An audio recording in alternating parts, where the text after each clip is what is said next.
Steve Robbins here. Welcome to the Get It Done Guys, quick and dirty tips to work less and do more.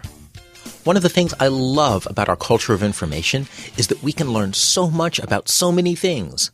But once I've learned something, I don't like to spend the time to relearn it. That's why I take notes and want to be able to access them everywhere. It doesn't matter whether I actually look at them again. I feel safe just knowing they're there. As you know from my episode on building a master system to organize your life, it's helpful to store all of your notes in one place so you never have to think about where to search for them. Say you're attending a concert and you want to take notes so you can write a review for your church newsletter. Or you're at a social event and you want to take ongoing notes about your friends' faults and send along a helpful summary every week. The good news is that soon you won't have to worry much about remembering addresses because your social circle will be trimmed down to a much more manageable size. But you need somewhere to put those notes so they all go into your master system. Put them into your email. Capture your notes using email. Rather than typing your notes into a random file somewhere on your computer or smartphone, email them. But where? If you email reference material to yourself, it'll get mixed up in your inbox between this month's sales figures and the announcement of Lady Gaga's latest hairstyle. You'll never be able to find it easily. Fortunately, Google can help.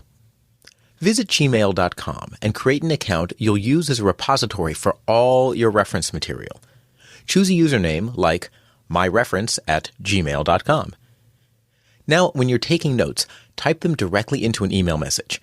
Then email it to your reference Gmail account, and you'll have it available forever from any machine with a web browser. These days, that even includes your toaster. When someone emails you and you want to save it for reference, just forward it to your reference email account. If you want to save files, forward those to your reference account as attachments.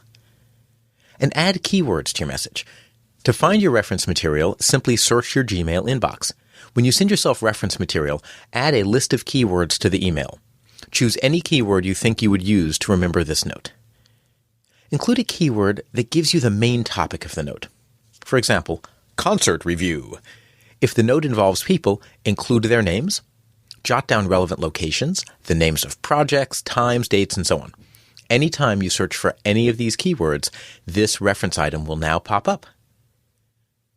When you search, you'll see the note's subject line in the inbox. So use a subject line that will quickly let you know what's in the note so you don't have to open it to find out. James's shortcomings? It's so much more descriptive than knows feedback. Set up automatic labels. Gmail lets you label your messages. Right? For example, you can create a label feedback and use it to label all the notes you've taken containing that helpful feedback for those around you. You can then easily pull up all the notes in that category with a single click. You can also create filters to label your reference material when it reaches your inbox.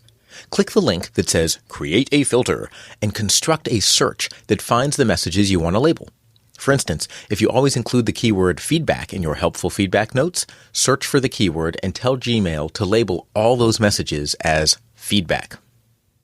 I use labels to categorize my reference notes into instructions, observations, ideas for Get It Done Guy episodes, and so on. Even though I could just search for those as keywords, giving them labels makes it super easy to view each category as a whole. If you use a Mac, iPhone, or iPod Touch, you can set up your reference email account in your mail program and tell Mail to pull in notes from your reference account. Any email message in your Gmail Notes label, that's Notes, will show up in your Notes application. Use a keyword Show in Notes and create a filter that automatically puts the Notes label on any message with that keyword. Now, simply emailing your reference email address and including the keyword Show in Notes will make that email show up in your Notes application. If you want a central place to store your notes, you can spend time downloading, evaluating, and configuring a gazillion software packages that claim to give you central storage. Or you can just use email. With a Gmail account for your reference information, plus a few finely chosen labels and filters, you can have a reference system that is easy to search, has tons of storage, is free, can handle files and attachments, and can be accessed from virtually any internet-enabled device. This is Steve Robbins. Follow Get It Done Guy on Twitter and Facebook. For information about keynote speeches, workshops, or other appearances, visit steverobbins.com for details. Work less, do more, and have a great life.